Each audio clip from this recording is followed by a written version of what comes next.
So, galing na ako sa garden. Naglinis na rin ako doon sa likod. Ngayon, magbubukas po tayo ng gift. Regalo to ng pamangkin ko. Siguro yun. Thank you so much, Goryo. Hindi mo ako nakakalimutan parati na tuto ka na sa akin, na parati ako nagbibigay tuwing Pasko ng marami pa tayong pera. Wow, ang ganda, ang dami. Wow, dalawa. Thank you so much. Ang ganda. Siyempre, tinatanong niya kasi ako kung kasya. So, pagkakasyahin ko para matuwa naman siya. Ayan.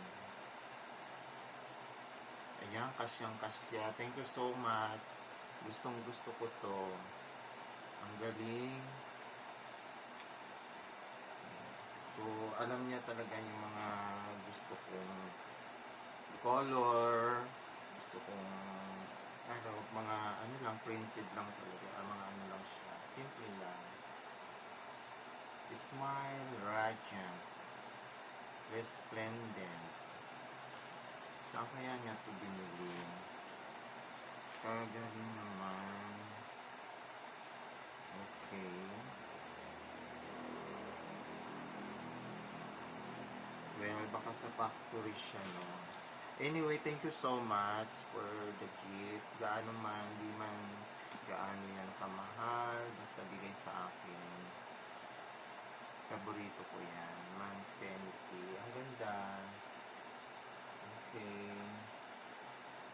There's, may ano pa siya, printed ko. There's no better way to outshine negativity than with the pure radiance of kindness and love. So, parang tugmang-tugma sa pagre-reset ko for 2026. Ang galing. Thank you so much, my dear pamangkin. And also, what he brings for me, this one. Hindi ko na siya bubuksan kasi it's a plate. Dala rin niya sa akin. Thank you so much. Okay. So, hanggang dito na lang yun, guys. Don't forget to subscribe. Tulungan nyo naman tong channel ko. Bye.